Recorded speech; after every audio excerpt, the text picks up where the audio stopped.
அன்புள்ள தனுசு ராசி என்பர்களே, சூரிய பெயர்ச்சியுடைய பலன்களை பார்ப்போம். சூரிய பகவான் செப்டம்பர் 17ஆம் தேதி முதல் அக்டோபர் 17 வரை கன்னி ராசியில் சஞ்சாரம் செய்கிறார். தனுசு ராசிக்கு 10ஆம் இடமாகிய ஜீவனஸ்தானம் தொழில் ஸ்தானத்தில் சஞ்சாரம் செய்கிறார். அந்த சூரியனை குரு பகவான் 5ஆம் பார்வையாக பார்க்கிறார்.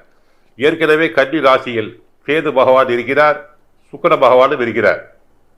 ஆகவே தனுசு ராசிதருக்கு 7 சனி முடிந்தால் கூட தற்சமயம் 3ஆம் இடத்தில் சனி வக்கரம் அடைந்திருக்கிறார். தற்சமயம் 7 சனியை போலத்தான் ஜூன் 30 நவம்பர் 15ஆம் தேதி வரை சனி வக்கரம். சிறு சிறு தொல்லைகள் வந்து போகும். 4ஆம் இடத்தில் ராகு, சுகஸ்தானத்தில் ராகு இருந்தால் உடல்நல குறைவு உண்டாகும். சிலவருக்கு ஸ்கின் டிசீஸ் வரலாம். பெற்ற தாயாருக்கு மருத்துவ செலவுகள் வந்து போகும். அடுத்து 6இல் குரு இருக்கிறார்.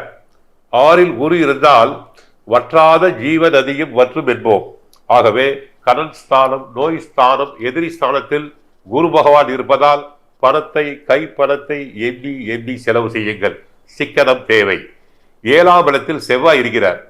சற்று முன்கோபம் ஜாஸ்தியாகும். கணவருடன் சண்டை சச்சரவுகள் போடக்கூடாது. அடுத்து பண நெருக்கடி வரலாம். கொடுக்கல் வாங்கலில் கவனம் தேவை. ஏனென்றால் குரு 6இல் இருக்கிறார், செவ்வாய் 7இல் இருப்பதால் பண நெருக்கடி உண்டாகும். கொடுக்கல் வாங்கலில் கவனம் தேவை. கணவன் மனைவி இடையே மனஸ்தாபம் உண்டாகும். சின்ன சின்ன பிரச்சனைகள் கூட வீண் வம்புகள் வந்து போகும். அடுத்து சூரியன் 10இல், சுக்கிரன். எதிர்பாராத உதவிகள் தங்களுக்கு கிடைக்கும். கஷ்டங்களை போக்குவதற்கு யாராவது உதவி செய்வர். உத்தியோகத்தை பொறுத்தவரை சிலருக்கு கவனம் தேவை. ஏனென்றால் தங்களுக்கு கீழ் பணிபுரிபவர்களை வேலை வாங்குவது சிரமமாக இருக்கும். தங்களை பற்றி வீண் பழி சொற்கள் வரலாம். வார்த்தைகளில் நிதானம் வேண்டும். அதிக கோபம் கூடாது. வாகனம் செலவு வைக்கும். வாகனம் அடிக்கடி செலவு வைக்கும். வாகனத்தை பழுது பார்க்க வேண்டியிருக்கும். மாணவ மாணவியர்களுக்கு படிப்பில் கவனம் தேவை. கெட்ட சகவாசம் கூடாது. பெற்றோர் சொற்பொழி கேட்க வேண்டும். ஆசிரியர்களின் சொற்பொழி கேட்க வேண்டும். பிரச்சனை முடிவுக்கு வரும் நேரத்தில் நீங்களே பிரச்சனையை உண்டு பண்ணுவீர்கள். ஆகவே பிரச்சனைக்கு காரணமே நீங்கள் தான். பேச தெரியாமல் பேசி வம்பினில் மாட்டிக்கொள்வீர்கள். ராகு 4இல் இருப்பதால் தாயாரின் உடல் நலம் பாதிக்கும். மருத்துவ செலவுகள் வந்து போகும்.